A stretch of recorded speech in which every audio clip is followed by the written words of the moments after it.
Olá, pessoal! Aqui é a Gabi Oliveira. Eu sou professora, antropóloga, mãe de 2 e moro aqui nos Estados Unidos.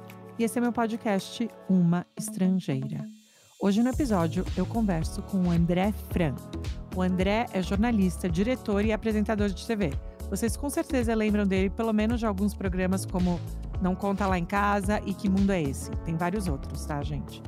E ele agora também tem um podcast que chama Cagando Regra. Gente, o podcast é muito bom. Vocês têm que escutar, porque é com informações relevantes, comentário político, comentário cultural, mas de uma maneira super interessante e engraçada de interagir com a informação. Então, vão lá escutar, disponível em todas as plataformas. Também vocês podem achá-lo no Twitter, como André Fran, e no Instagram também. Então, espero que vocês gostem do meu papo com o André. Eu fiz outro amigo, tá? Gente, eu garanto. E fiquei muito, muito fã de como a carreira dele se desenvolveu e aonde ele tá hoje com esses projetos. Então, espero que vocês gostem. Tá legal, pessoal? Se cuidem. Um beijo. Tchau.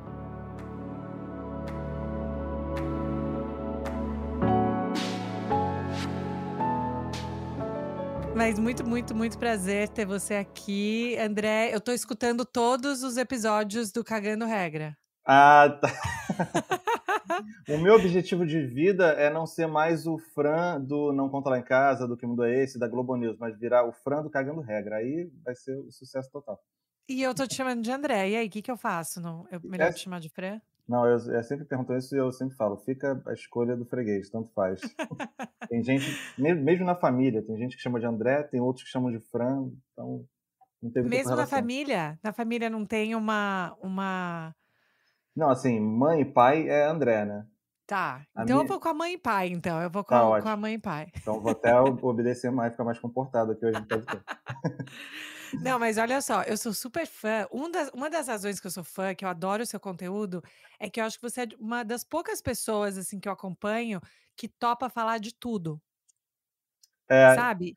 eu E às eu vezes acho fico me que isso é perguntando. raro, eu acho que isso é raro, porque eu acho que hoje em dia a gente fica meio, né, as pessoas ou colocam a gente numa categoria: "Ah, você só fala disso, ah, você só fala daquilo", mas eu acho que você topa essa interação sobre questões diversas. Sempre foi assim na sua vida ou você começou com um assunto específico que você curtia e aí você começou a ver que dava mais liga?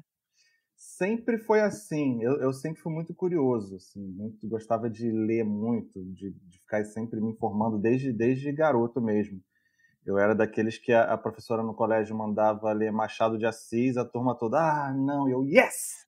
Mas Memórias Póstumas de Brás Cubas", e ficava lendo bula de remédio no banheiro se não tinha mais nada para ler. Mas de tudo, gostava de me informar de esporte, de política, de cidade, de cultura, tecnologia.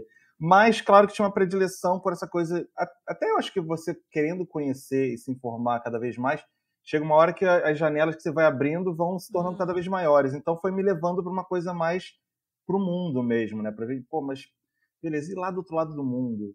E lá no Oriente Médio? E as questões de étnicas e religiosas? Então, a minha carreira meio que foi se conduzindo para o internacional, para geopolítica, política internacional. E aí os primeiros projetos profissionais que eu fiz já dentro de TV foram com essa pegada mais de coberturas internacionais, tentando colocar num termo mais comum, mas era uma coisa meio híbrida, né, da gente filmando e mostrando com a nossa pegada, mas eu sempre gostei de falar de tudo. E aí hoje em dia eu até fico pensando, putz, será que eu... Porque aí a orientação dos algoritmos, né, e das pessoas que entendem, não, você tem que criar o seu nicho. Mas eu quero falar de futebol e do VAR, mas eu quero também falar sobre a Belarus e a Ucrânia lá na União Europeia, e eu também quero falar da questão da NFT e das criptomoedas, como é que eu fico? E aí o Cagando Regra, que é o meu novo projeto, né, que é o podcast, é onde eu meio que consigo fazer isso. Ali, cara, aqui eu vou falar, vou cagar regra, que eu vou falar de tudo. Quem gostar, gostou e vamos nessa. E eu adoro que é informação sem compromisso, Sem né, embaixo. compromisso.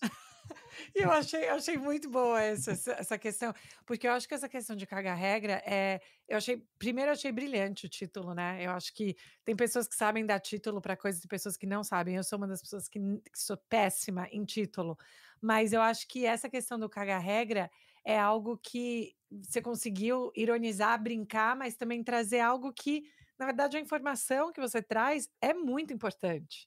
Sim, a ideia é e você sabe que um pouco do título tem de um amigo nosso em comum, que é o Guga Chakra, né. Ai, Ele que é usava esse termo ali direto. Ele falou: "Não, não, eu vou ali dar uma cagada de regra e aí eu volto aqui pra gente falar de sei lá o quê". Nem sei se ele permite que eu esteja revelando esses bastidores, mas ai, mas adorei. a cagada de regra dele era, pô, super, né, profissional, Sim. embasada, correta, informada. Então, mas aí a gente adorou, a gente sempre também usava esse termo, que eu até nem sabia como é que ele usava esse termo, porque eu achava que era muito mais carioca, assim, o termo. Hã. E aí a pegada é essa, justamente a gente pegar temas, e que meio que foi o que eu sempre fiz na TV, ou comentando na TV também, com os meus projetos, que é tentar pegar assuntos densos, difíceis, mas apresentar de uma forma leve, fácil, acessível. Seja misturando linguagens de TV, seja na forma que eu escrevo meus textos, seja na forma que a gente conversa no podcast ou aqui, mas eu acho, eu sempre tento acreditar um pouco na função social assim das coisas que eu faço, talvez ingenuamente, mas eu acho que tem o seu valor. Então tento seguir essa cagação de regra, mas com muito critério, com muita seriedade. Não, e você tem seus convidados, né, então, assim, tem toda uma isso que eu achei muito legal, essa é poder estar nessa linha onde é interessante e as pessoas querem consumir e você tem uma credibilidade grande. É. Eu acho que isso é uma sacada muito grande para falar: "Eu vou brincar com essa coisa de cagar regra", mas você já tem uma credibilidade muito grande. Você pensou nisso em termos de: "Ah, as pessoas vão querer saber ou vão escutar o que eu estou falando, mas eu também tenho um compromisso com, né, o nome que você já tem, assim, no mercado, no Brasil, no mundo, em termos da credibilidade". Isso foi um dos principais dilemas assim que eu fiquei no início. E o programa está muito no início ainda, né? O podcast está no. A gente 7 gravou o sétimo episódios? episódio, exatamente. A gente vai Sim. colocar no ar hoje, vai daqui a pouco pro ar o sétimo episódio. Então, uma coisa que a gente quis logo de cara é trazer um ou dois ou três convidados de peso, assim, para mostrar, olha, beleza, é cagando regra, tem a forma descontraída de comentar, mas também permite você trazer pessoas, né, sérias para falar e falar sobre assuntos sérios. Então, a gente trouxe de cara o secretário de saúde aqui do Rio, Daniel Sorange, que falou Uhum. sobre a questão da liberação das máscaras. Eu trouxe o Tanguy Bagdadi, lá do podcast Petit Jornal, e comentarista de política internacional também da Globo, que é super amigo nosso, do Guga lá também, para falar. A gente está costurando a participação do Randolfo Rodrigues, do senador, então eu Legal. acho que aí a gente consegue juntar logo de início esses dois aspectos, né, que é a leveza, a descontração, que o nome já traz, Aham. e mostrando também pelos convidados que a gente vai tratar de uma forma diferente, mas de assuntos importantes. E aí eu acho que meio resume o meu tipo de conteúdo que eu faço, que é isso. É tratar de temas difíceis, sérios, profundos, como eu fiz a vida toda, cobrindo Coreia do Norte, guerra do Afeganistão, Iraque, crise de refugiados na Europa. E aí, claro que não com leveza ou com humor, mas de uma maneira mais dinâmica, original, diferente do que as pessoas estavam acostumadas a consumir, ou estão acostumadas a consumir na televisão, mas de uma maneira mais, né, imersiva e tudo mais. Então acho que é por aí. E quando que para você ficou claro que essa ia ser a sua trajetória de vida? Assim, viajar e cobrir isso, quando que para você falou: "Não, é por esse caminho que eu vou"? Eu acho que provavelmente foi quando a gente fez o projeto Indo.doc, foi o que deu origem às séries que depois eu fiz na TV. O Indo.doc, na época eu fazia. A gente meio que eu peguei meio que a tempestade perfeita, assim. Era um momento que eu gostava de comunicar, e aí a gente começou a experimentar com vídeo, porque era possível você filmar com câmeras digitais na época, né, em câmera menor, que era mais acessível para a galera mais nova comprar, que o preço não era exorbitante.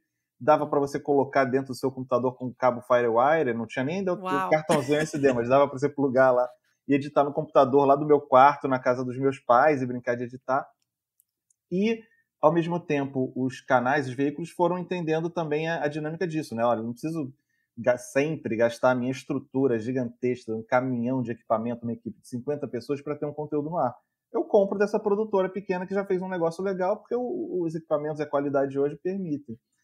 Então a gente fazia vídeo para banda, para loja de amigo e tal. E quando teve aquela tsunami na Indonésia, que foi aquela Uhum. grande tsunami do Boxing Day, eu tinha uns amigos, e a gente é amigo do Rio, aqui do Leblon, tudo surfista e tal, iam viajar de surf, fazer uma viagem de surf para lá. E a gente falou, cara, por que vocês, em vez de cancelar a viagem, vocês não mantêm a viagem, levam nossos equipamentos e a gente tenta fazer um documentário. Primeiras pessoas que estão Hum. chegando lá e vendo como é que o país está reagindo. E beleza, né, molecada, eu nem fui nessa, eu fiquei mais daqui. Eles foram cara, era aquilo, era lugar que mudou a geografia local, eram as pessoas que estavam chegando, os surfistas estavam fazendo triagem para ajudar com os sobreviventes, era a guerra civil que estava ali naquela região da Indonésia que tinha sido parada para chegar a ajuda humanitária, e tudo isso foi registrado. A gente fez um documentário independente, de novo, filmamos, editamos no quarto, e lançamos também de forma independente. E aí ele atraiu o olhar do Sport TV na época, do Canal Brasil, e aí Hum. foi nosso primeiro cartão de entrada. E aí a gente levou o projeto para dar continuidade a isso, numa forma de série. A gente levou para o Multishow na época, que estava também mudando para essa coisa de viagem, de aventura e tal. E a gente queria mostrar outras situações pelo mundo parecidas com essa, que estivesse passando por desastre natural, ou conflito, ou sei lá o quê. E eles toparam. E aí eu comecei a viajar e falei, cara, para alguém que gosta de comunicar, contar histórias, ver o mundo com os próprios olhos e botar a mão para tentar fazer uma diferença também, juntar isso tudo num pacotinho, isso aqui é perfeito. E felizmente essa coisa de uma ação entre amigos, com um interesse Hum. genuíno naquelas causas, experimentando com as possibilidades da tecnologia e da comunicação, eu acho que deu certo para o público também gostar. E aí estou na estrada desde então há mais de 10 anos. Uau! E você fez faculdade? Você fez alguma coisa em jornalismo, eh, alguma coisa relacionada a isso ou não? Fiz. Inclusive do grupo que começou, eu era o único jornalista. Hum. O que eu acho que foi sensacional também para a linguagem que a gente fazia, né? Porque aí você tinha o olhar do economista ali, do Felipe Uco, do Aham. Bruno Pesca, o olhar do advogado barra cineasta, que era o Leandro Campos, eu com essa coisa do jornalismo, da informação, da checagem e tal. E isso também dava essa liga boa. Mas eu me formei eu me formei primeiro em publicidade, aí Uhum. frequentei esse mundo da publicidade durante um tempo. Talvez isso tenha dado até o estalo assim, de eu ver Sim. o que eu não quero fazer. Ah, isso Isso é super importante, né, as pessoas às vezes não sabem a importância de decidir o que você não quer fazer. exatamente. Eu naquele mundo da publicidade e na mesma época que eu estava meio que me interessando e aprofundando em política e essas questões sociais e ativismo, cara, eu estou aqui gostando de uma coisa, ao mesmo tempo trabalhando para criar desejos para as pessoas comprarem coisas que elas não precisam num Ah! mundo cada vez mais consumista e insustentável. Não! Eu estava nessas assim, e aí eu saí, fui complementar a formação, me formei em publicidade, estava trabalhando, aí fui me formar em jornalismo também, e aí me encontrei mais ali. Mas também, né, no programa acaba tendo várias linguagens misturadas, mas o jornalismo, lá no Uhum. início a gente costumava falar que eu não conto lá em casa, que a gente fazia essas viagens Coreia do Norte, Iraque, Afeganistão, Irã, Somália, Chechênia, Chernobyl, etc. A gente dizia que era um reality show com uma pegada de jornalismo. Aí, conforme a gente foi ficando velho e aí migramos, teve interesse essa negociação para a gente sair do Multishow e ir para a Globo News, aí a gente já falava que, olha, agora a gente faz um jornalismo com uma pegada de reality show, de tal Entendi, imersão. entendi. E você chegou a morar em algum lugar por muito tempo, fora do Brasil, ou sempre foram as viagens? Sempre foram as viagens. Eu nunca morei. Eu sempre tive o sonho de morar nos Estados Unidos. Depois você me ajuda em off, Gabi, como é que a gente faz pra... Mas Para operacionalizar para essa ver isso, questão. colocar essa situação aí, mudar com a família para os Estados Unidos. Mas eu sempre tive essa vontade de morar mais nos Estados Unidos mesmo. Mas depois, quando eu conheci o Japão, eu falei, putz, e quase teve a oportunidade de eu morar no Japão, e eu achei legal também, mas nunca morei, foi sempre visitando e voltando. E eu até falo isso muitas vezes nos programas, né? Eu que sempre fiz o roteiro e os textos, é, eu falo, cara, essa visão é de uma visão de alguém que passou um mês, 20 dias nesse lugar. E a gente ouve muitos locais justamente para ouvir as pessoas que moram, que vivem, que passaram por Uhum. toda essa história, que é totalmente diferente, né? A gente faz perguntas para ouvir, a gente questiona para ouvir as pessoas que de fato têm propriedade para falar aquilo ali. A nossa visão é uma visão de visitante. E não tem aquela coisa, né, da pessoa que fala que morou, morei 2 meses. Não, ninguém mora 2 meses. Você mora, depois você tem conta no banco, aí você está realmente morando. Adorei. Mas olha, mas assim, até muito mais, né, assim, 20 dias, tudo isso é muito mais do que às vezes outros tipos de Ah, cobertura. sim. Então, eu entendo que você está falando assim, tá, não é comparável com morar essa imersão, mas ao mesmo tempo eu acho que a qualidade da notícia ou de como vocês cobrem isso tem uma profundidade muito, muito grande, não só pelo que vocês fazem, mas também comparado, não, a outros. O que que você acha? Com certeza. Não que seja melhor ou mais importante, né, eu acho que também a cobertura de quem está na bancada lá analisando, porque é um professor, é um acadêmico, alguém que estuda aquilo, sempre é super importante, né, vital.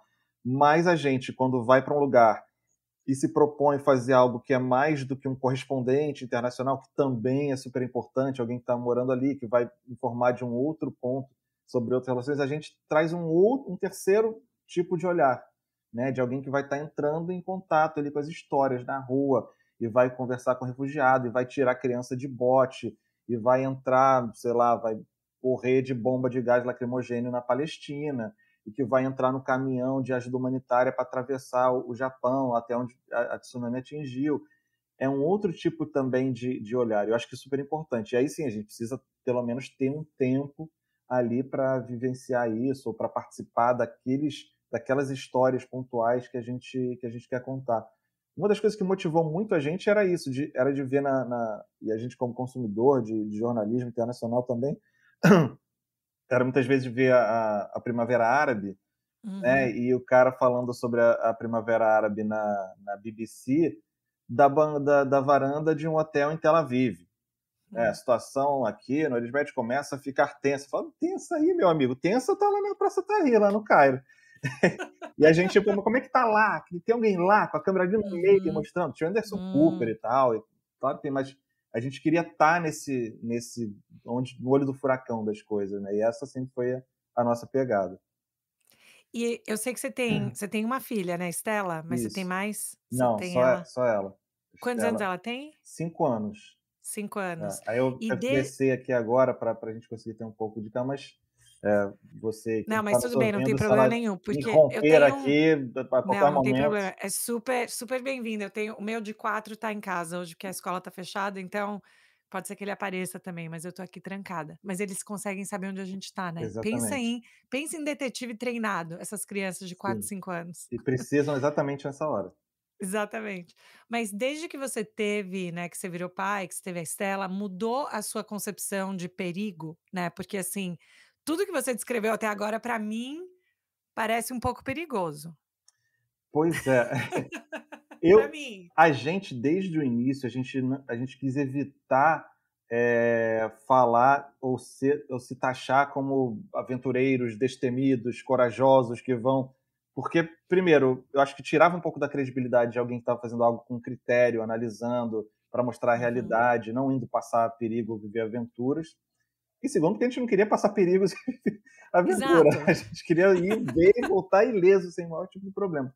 Mas claro que a curiosidade, às vezes, você passa do limite, né? A gente estava no Iraque, no momento que os Estados Unidos falavam que o Iraque voltava a ser um país estável após a ocupação, e que de novo eleições, e o povo iraquiano ia tomar conta do país, e liberavam para turistas, e a gente, bom, vamos colocar isso à prova.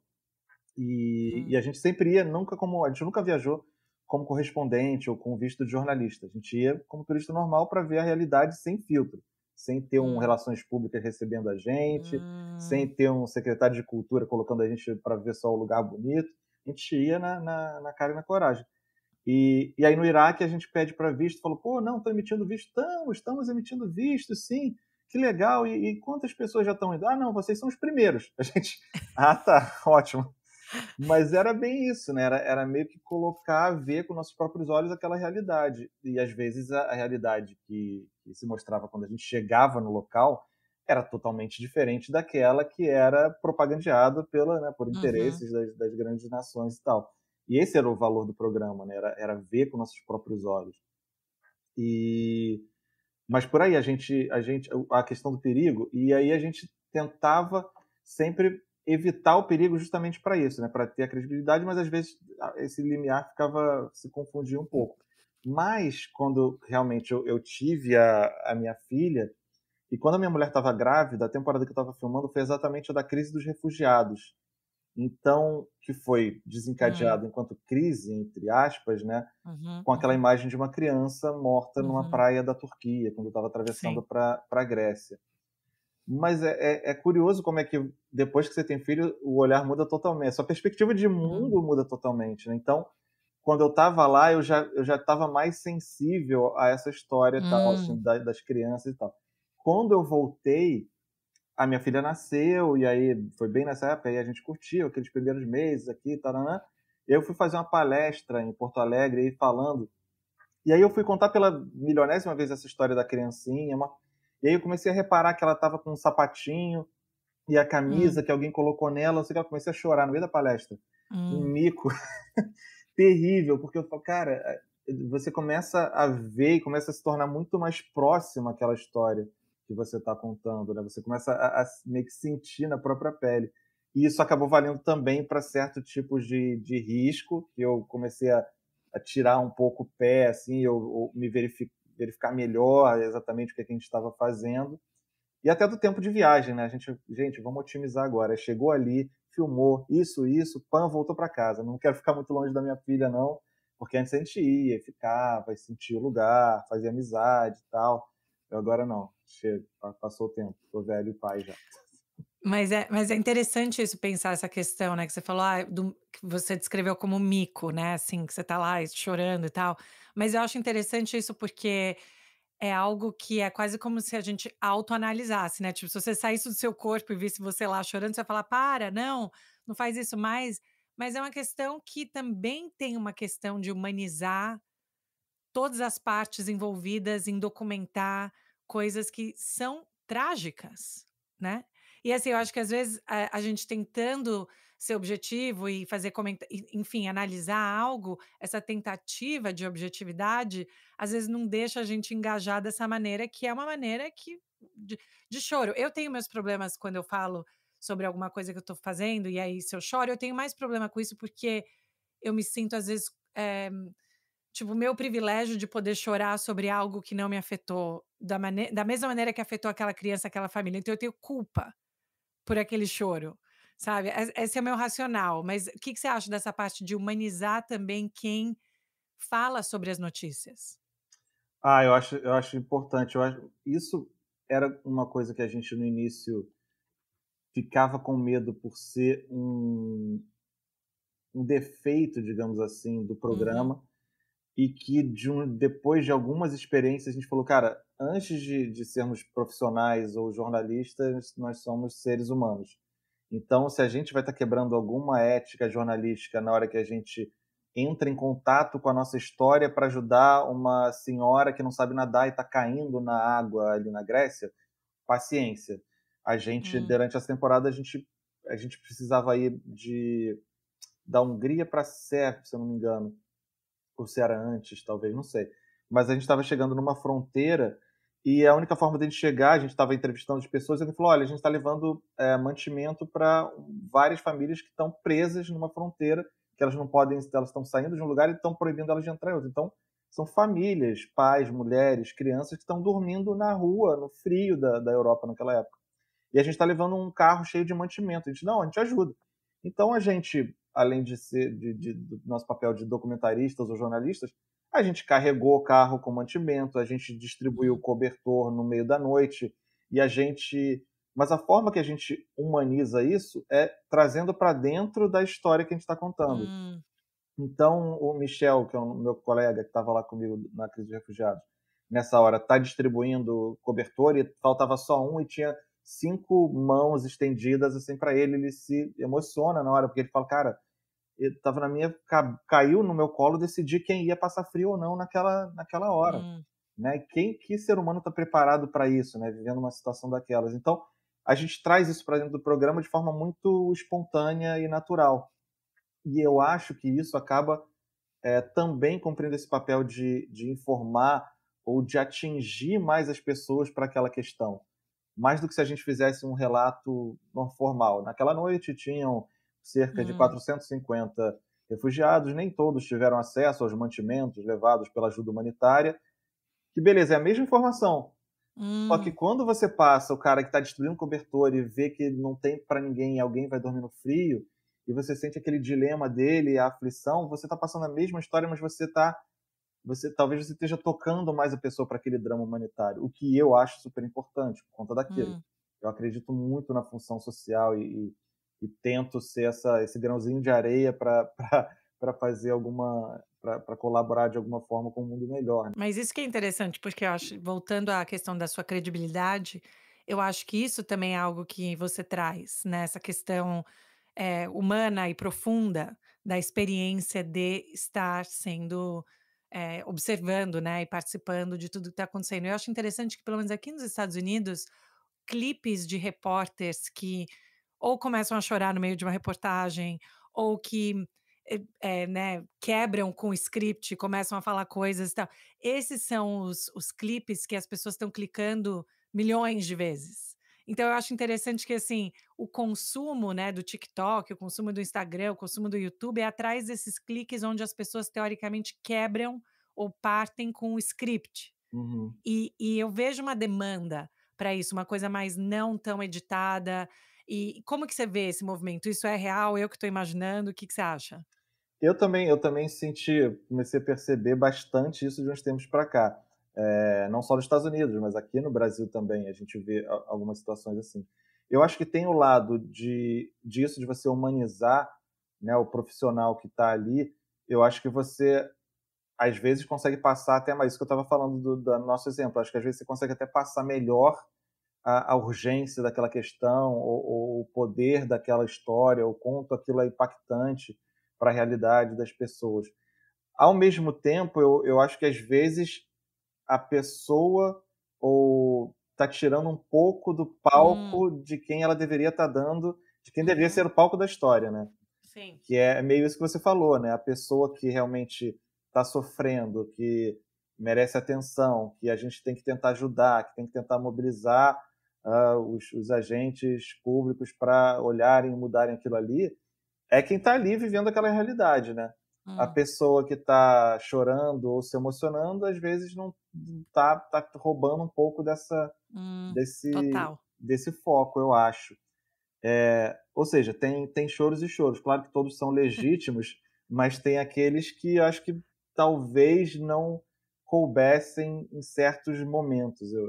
Sei lá, a meu ver. Se é que a gente pode. Sommelier de choro agora eu vou ser cancelado. Adorei, adorei sommelier de choro. E quando você vê todos os lugares que você já foi no mundo, né, para mim, assim, por exemplo, Coreia do Norte, para mim é um lance, assim, eu acompanhei muito o americano, né, o que foi preso lá, um menino, assim, que estava, né, acho que ele não tinha nem 20 anos. O Otto Otto Warmbier. Warmbier, É, eu só vou lembrar do Warmbier por causa de lembrar do sobrenome, que eu achei bem distinto, curioso. Warmbier. Né? Mas eu lembro de pensar naquilo, assim, né, como ele foi preso e como as coisas aconteceram, e os Estados Unidos, o poder dos Estados Unidos sem conseguir resgatar o menino a tempo, né, sem conseguir fazer isso. E eu fico pensando, o que que quer dizer ser, né, um homem, ou ir com um time, ou se vocês pensaram nisso em termos da onde vocês iam, por exemplo, uma mulher também estando no mesmo lugar, você acha que teria a mesma oportunidade de fazer as coisas que vocês fizeram? Ou como que isso foi pensado para vocês em termos de entender a própria posição que vocês têm nas sociedades que vocês vão? Aham. Isso sempre foi uma coisa que a gente se questionou e a gente tentou, em alguns momentos, resolver. A identidade do programa, né, isso que eu falei lá no início, dele ser natural e até o que eu não falei, nosso objetivo não era ser apresentador de TV, não era estar diante das câmeras, a gente era super tímido, pelo contrário, né? Não tem nenhum galã de TV, como quem, eu não sei se as pessoas assistem um vídeo que também pode conferir, assim, é só dar um Google no meu nome que vai ver que não é por aí. Mas a gente Não. queria estar nesses lugares vendo essas histórias. Era nós ali, era o nosso grupo, que a gente trocava ideias sobre essas situações, sobre essas questões, e trocava link, referência, e debatia e tal. Então, o programa de TV foi uma ferramenta para gente que tinha já esse gosto, que já tinha essas ideias, já que falava sobre esses temas, ir para esses locais e ver com nossos próprios olhos e voltar com uma história para contar. Hum. E essa nossa relação acabou sendo um dos aspectos da originalidade do programa. Porque, a gente não falava ou apresentava as questões como jornalistas de TV ou como pessoas habituadas a que querem ser ator e querem estar diante da câmera. Era de uma maneira talvez não tão correta, mas muito mais verdadeira.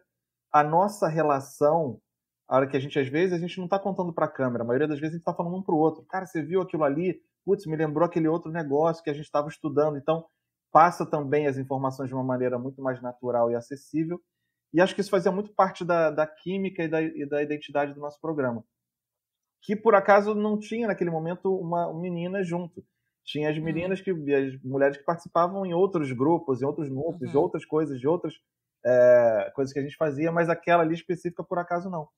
Mas de Hum. fato a gente falava, cara, e a gente às vezes sempre trazia isso, até porque o nosso programa era muito naquela de questionar e de dar voz às pessoas no local, a gente sempre buscava a voz feminina. Então no Irã, a gente está o tempo todo com Hum. mulheres. Quando a gente vai para o Egito, a gente está o tempo todo fala, entrevista mulheres. Quando a gente vai Hum. para a Arábia Saudita, a gente consegue ali, né, dentro de todas as limitações, mas era super importante a gente pegar uma opinião feminina de como é estar ali. Então a gente sempre tenta mitigar dessa forma.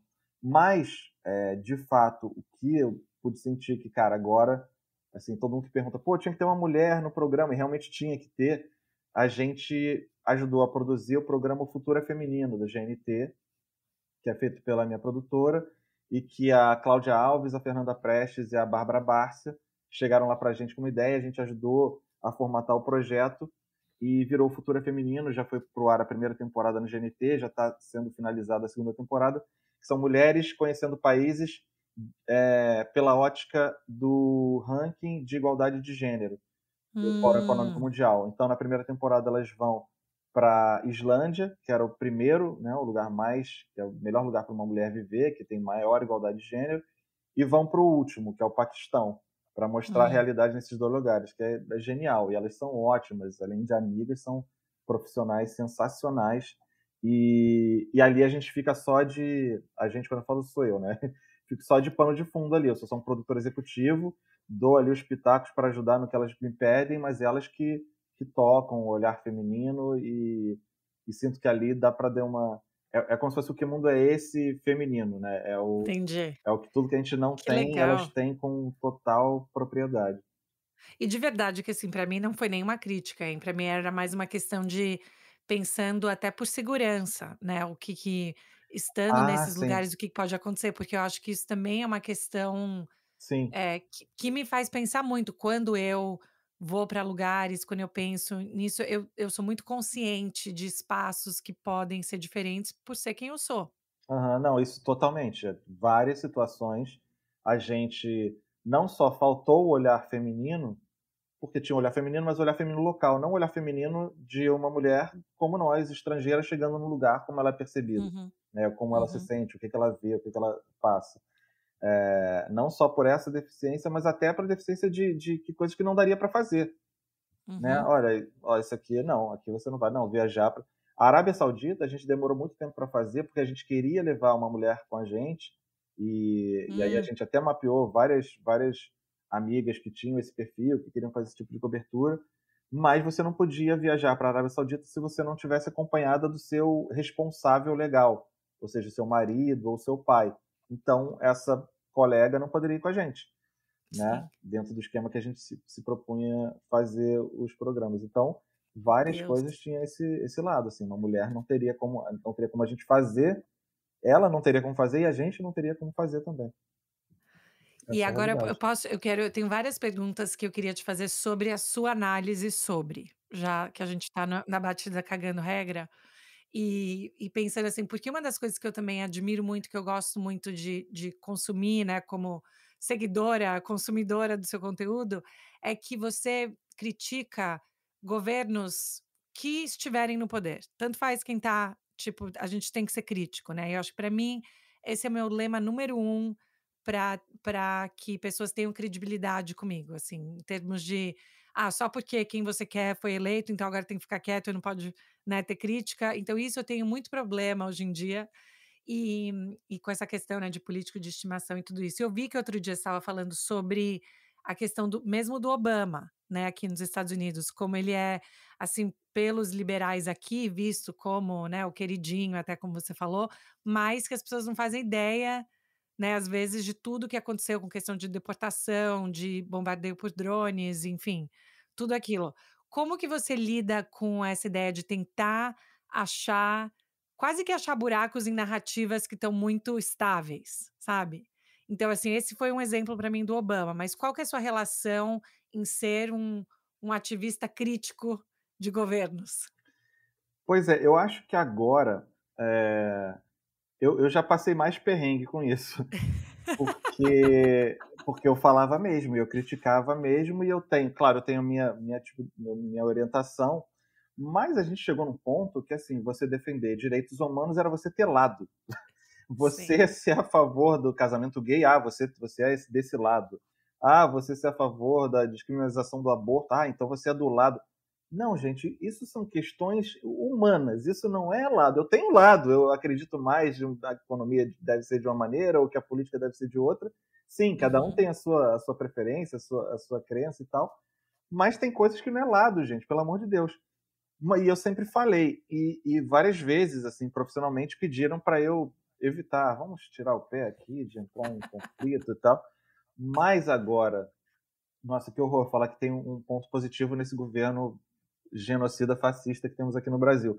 Mas como a coisa ficou saiu tanto do plano do normal e do aceitável, que se tornou mais aceitável você criticar abertamente e você ser mais incisivo nas críticas, porque e até as pessoas, não só o público, a audiência, o algoritmo, né, que a gente hoje Uhum. está refém, e as próprias veículos maiores de comunicação, de imprensa na internet ou na TV, se tornou mais aceitável você criticar mais abertamente, porque, gente, não tem como, a gente saiu das raias da normalidade. Né? Uma coisa é você discutir Lula e Fernando Henrique, e cada um vai puxar mais para um lado e mais para o outro, e entre os dois e tal.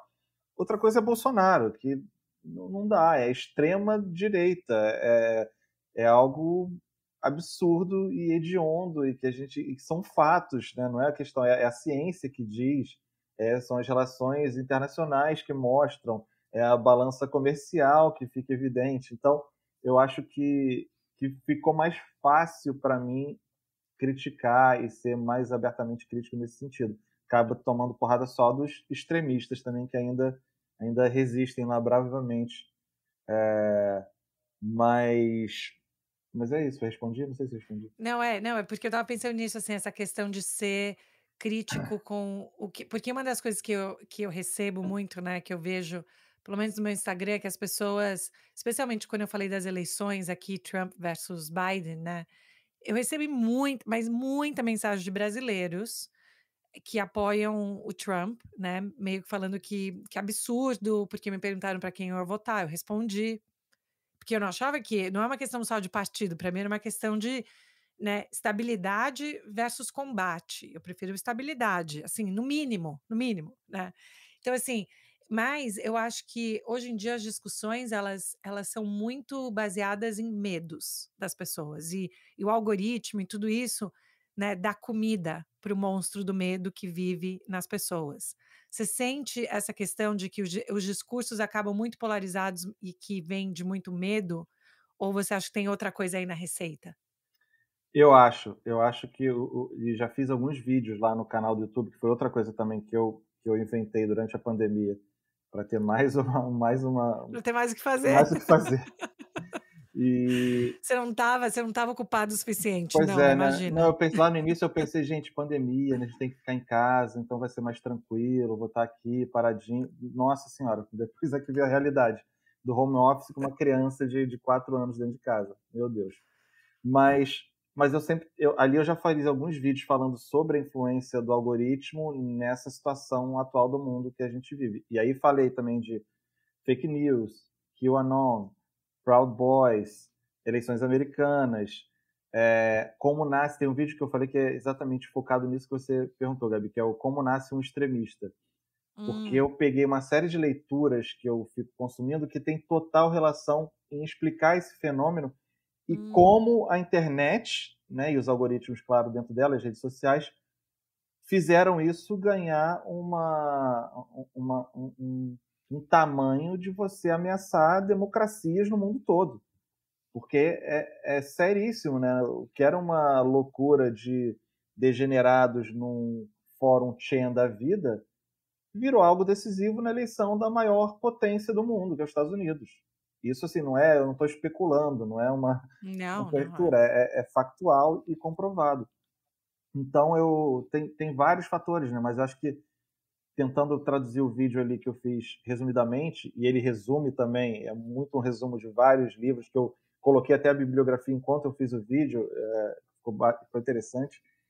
É aquela coisa, era o pessoal que se sentia desprivilegiado, marginalizado num mundo progressista que cada vez dava mais espaço às minorias, que sempre foram, Uhum. né, oprimidas e tal, e o cara sentia aquela perda de privilégios dele e manifestava isso culpando o outro, o imigrante, o refugiado, a mulher, o gay, o negro. E aí começou a encontrar outras vozes de identificação na internet, ali dentro muitas vezes dos chans e depois das próprias redes sociais e tal. E começaram a divulgar e trocar isso ali dentro. Só que o algoritmo começou a perceber o quanto aquilo ali engajava, né? O quanto aquilo ali, Hum. né, o ódio, a polêmica, dava resultado, porque o cara respondia, o outro concordava, o outro ficava indignado, e aquilo espalhava, olha que absurdo, e vai. E aquilo ia ganhando o algoritmo. Opa, que maravilha, né? Isso aqui, vamos potencializar isso aqui, que isso aqui pulveriza aí para todo mundo. E isso foi ganhando, foi entrando naquele rabbit hole, né? O cara entra ali, consome conteúdo, aí vai para outro, cai em outro, quando vê ele está radicalizado. Igual o terrorista, né? Onde esse atentado do ISIS, sei lá, onde ele foi radicalizado? Essa galera aí de extrema direita, supremacista branco, também terroristas, né, potencialmente mais perigosos, segundo o FBI, do que terroristas islâmicos, inclusive, foram radicalizados na internet. Hum. Né? E aí a gente viu o que viu, porque aí eles têm os seus. A coisa cresceu tanto enquanto movimento que outras pessoas, tipo Steve Bannon, começaram a capitalizar nisso enquanto movimento. Olha, isso aqui dá para a gente usar essa onda a favor da política. E começaram a ter os seus representantes. Né? Tem a deputada QAnon aí nos Estados Unidos. Apareceu um Trump aí que foi eleito e a gente viu o que ele fez durante 4 anos. Uhum. Então, eu acho que é bem por aí. Então, é algo que até hoje a gente, acho que agora a gente já percebeu isso, não é mais uma, uma possibilidade ou algo que teóricos levantam assim, não, a gente já viu o que aconteceu e eu acho que está naquele momento que a gente está cobrando, as autoridades estão cobrando mais das redes, dos responsáveis pelas redes, olha, e aí, o que vocês vão fazer? Né? Algo tem que ser feito. Não, isso é, e eu fico muito impressionada, exatamente isso com a sua descrição, né, do que a gente vê na política, tanto aqui no Brasil, tanto aí no Brasil quanto aqui nos Estados Unidos, né, trajetórias paralelas. Claro, proporções diferentes, mas trajetórias paralelas, não só Brasil e Estados Unidos, mas outros lugares também. E aí eu fico pensando exatamente nisso, enquanto mesmo aqui a última polêmica aqui, né, é essa desses boards de educação, né, local que estão tentando, que os pais querem decidir o que vai ser ensinado nas escolas. E eu já havia visto isso no Brasil muito também, né. Eu recebo esse tipo de pergunta direto, por que não é muito cedo falar sobre identidade de gênero, é muito precoce falar sobre isso, e a minha resposta sempre é: tem crianças no mundo inteiro que já têm que falar sobre isso assim que elas nascem, porque essa é a realidade que elas vivem. Por que que a sua criança é mais especial ou tem que ser mais protegida do que a criança, né, que está ali, que tem a pele mais escura ou que é trans, né, por que que a sua criança tem que ser protegida de coisas que como que eu falo? Entre aspas, que eu tô fazendo aspas, gente. São, sabe, então assim, esse tipo de questão, mas aí de novo eu fico pensando em como é por medo que as pessoas se radicalizam, né, é por medo que elas começam a achar que algo vai ser tirado delas. Né, com essa questão da ameaça comunista que não vai ter, não tem comunismo. Sabe, assim, esse tipo de coisa, assim. É. E aí eu fico pensando que aí quando as pessoas me explicam o comunismo: "Ah, você vai deixar morar na sua casa, você vai deixar tirar a sua casa", eu falei: "Mas gente, Então esse é o medo, é de perda. Nem o comunismo é isso, né? É, então, mas você vai vir morar na sua casa, então, assim, eu fico pensando muito que as pessoas têm medo de perder o que elas têm, porque elas têm a certeza de que elas têm aquilo, porque elas trabalharam muito duro para ter, e foi só isso, né, não tem outro privilégio. Pois é, perda, tá ligado diretamente à perda de privilégios, né, e quando a gente fez a campanha eleitoral que elegeu Trump, né, a gente rodou os Estados Unidos vendo as principais pautas, e a gente ficou um tempo lá em Shreveport, Louisiana, com uma família Uau! armamentista, daquelas que a filha de 5 anos dá tiro, né, depois do café da manhã, e a gente vê o quanto isso está arraigado na identidade cultural também, de alguns lugares. Então, é a Hum, perda do privilégio e a perda da identidade. Poxa, mas o meu hum, pai foi criado assim, você está dizendo que o meu pai está errado? O meu pai é hum, assim. Sim, as gerações, a tendência é evoluir em relação à geração anterior. Aí, dependendo da sua cultura, tem coisas culturais que são erradas. Né? Teve época que a escravidão era uma coisa cultural, e legalizada e aceito, e não é por isso que deve continuar. As coisas mudam, o mundo evolui, mas as pessoas associam isso à perda de privilégio, perda de identidade, e aí colocam a culpa dos seus fracassos, dos seus problemas nisso, apontando sempre um culpado. O culpado não hum, é ela que não está se adaptando, não é ela que não quer evoluir, não é ela que não tem as ferramentas para isso, que não procura ter as ferramentas para isso. O culpado é o comunista que hum, quer que isso aqui vire para a pessoa vá morar na casa da outra, é o imigrante que vai chegar aqui para roubar o meu emprego e eu não tenho emprego, porque o imigrante chega aqui e rouba meu emprego. Não, você lê 2 linhas no Google que você vai ver que não é isso, não é por aí, não existe isso. É a mulher, que as mulheres agora estão muito feministas e não querem homem, hum, não gostam de homem, e é por hum, isso que eu não encontro um par romântico. Sempre tem um culpado para ele justificar a manutenção dos privilégios dele, porque é ali que ele se hum. encontra enquanto identidade, né? Não, adorei. E, assim, eu sei que a gente tá quase aqui no horário, mas quero saber, quando você rodou nos Estados Unidos, aonde vocês gostaram muito ou o que que te surpreendeu de algum lugar que vocês foram? Os Estados Unidos para mim é aquela coisa, as pessoas veem eu criticando e aí falam, vai morar em Cuba então, né? Vai morar na Venezuela. Eu falo, gente, meu sonho é morar em Orlando, Flórida. Eu sou fã da Disney, eu amo Disney. Minha filha não tinha nem 1 ano, eu já usei ela de desculpa para ir, ela tem que conhecer Disney, mas ela não sabe nem falar, não Ela não vai interessa. nem lembrar, ela não vai Vai nem nem lembrar. lembrar, ela não interessa, ela vai. Era eu que queria, né? Voltar mais uma vez. Mas porque eu acho que os Estados Unidos é muito símbolo desses 2 mundos, né? Do que há de sensacional e também do que tem de ruim.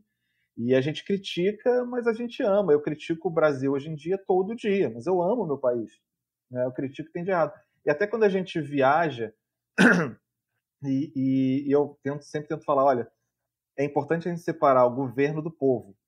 Quando eu volto Uhum, da Coreia do Norte, eu falo, putz, vou torcer para a Coreia do Norte na Copa do Mundo agora. Meu, como assim? Você defende a ditadura dos Kim na Coreia? Não, gente. Eu acho um hum, absurdo, é uma ditadura. Eu sonho que um dia a Coreia do Norte vai ser democrática, mas eu me simpatizei com o povo, pelo pouco que eu pude conhecer, com a história deles, e do quanto essa divisão é um soluço no tempo, né, daquela história milenar da Coreia, né, a grande Coreia e tal. E o mesmo para os Estados Unidos, onde eu critico, principalmente nos últimos tempos, tinha muita coisa para a gente criticar, mas eu sou fã de várias coisas, né, inclusive da formação com base na imigração que estava sendo tão criticada, ou seja, quem ama os Estados Unidos tinha que estar criticando agora a galera que era contra imigrantes, como assim, imigrante não pode mais. Foram os imigrantes, é uma nação de imigrantes, né? O que é sim. sensacional essa mistura, que deu esse resultado tão incrível. E na inovação, na cultura do entretenimento e da oportunidade, isso tudo eu acho sensacional. Mas por que eu tô falando bem dos Estados Unidos? Que aí você perguntou. Porque eu perguntei o que que você tinha gostado ou te surpreendido quando vocês rodaram pelos Estados Pois Unidos, é, algum lugar que você gostou muito? pois é, eu sempre frequentei muito, e a minha mulher, a irmã dela mora aí, morava na Califórnia, agora mora em Nova York, quer dizer, ao contrário, morava em Nova York, agora mora na Califórnia, então a gente sempre foi passar férias aí e visitar desde muito tempo. Então, eu já meio que já tinha isso, assim, de, cara, eu sei que vai ter coisa legal e pessoas incríveis pra gente mostrar.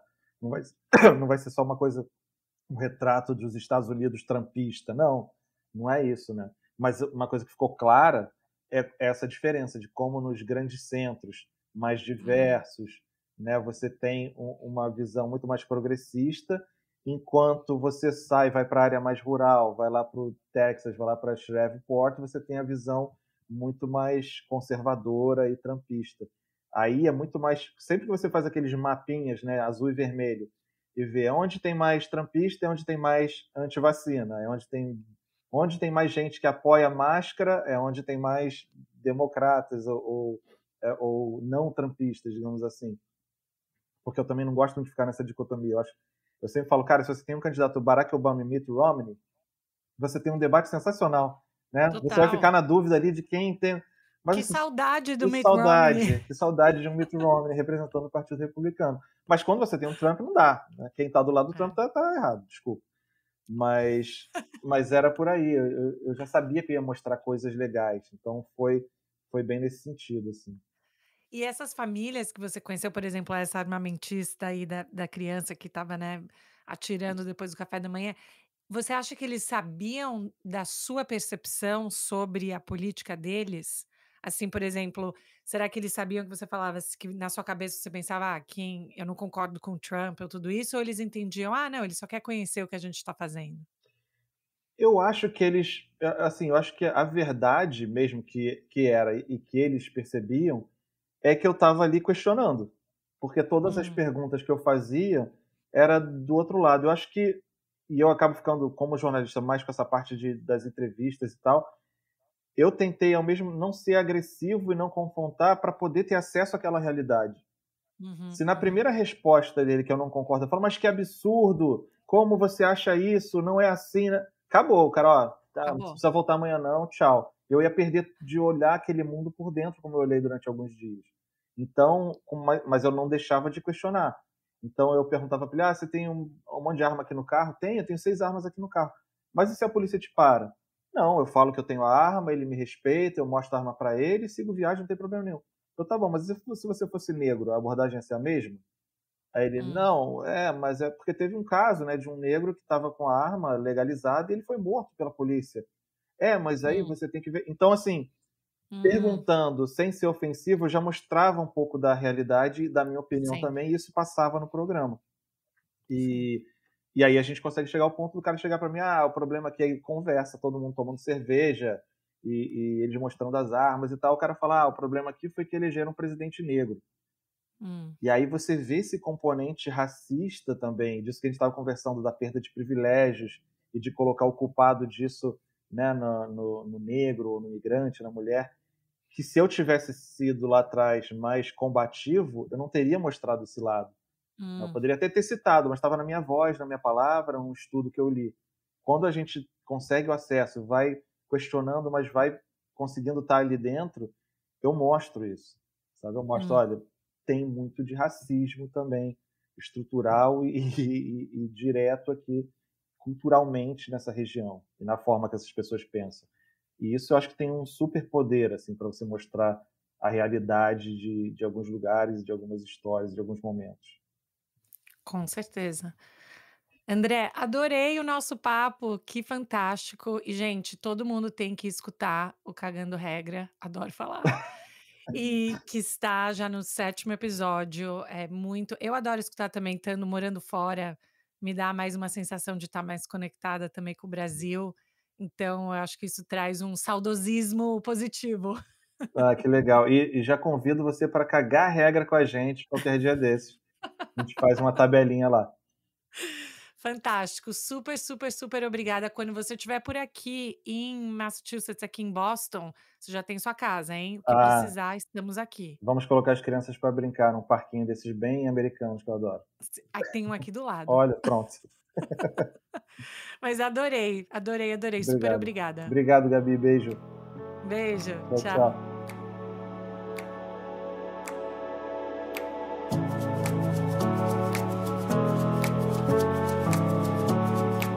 Pessoal, o que vocês acharam do meu papo com o André? Demais, né? A gente se deu super bem, tipo, real, tá? Tô jogando a real aqui com vocês. E eu adorei a minha conversa com ele, até pelo fato de algo que quando vocês me vêm falando no Instagram, eu falo muito disso, que eu gosto de pessoas que conseguem fazer comentário e criticam todos os governos que vêm, todas as notícias que vêm, que não tem político de estimação e que, né, o compromisso com a informação é maior do que qualquer sensação de lealdade que você tem que ter com qualquer pessoa, né? Então, eu gostei muito do meu papo com ele. Por favor, vão lá no nosso Instagram, Uma Estrangeira Podcast, deixem seus comentários, deem tag na gente, a gente adora ver o que vocês estão achando, ou mandem um e-mail pra gente no estrangeirapodcast@gmail.com. Tá legal? Boa semana, pessoal. Se cuidem. Um beijo.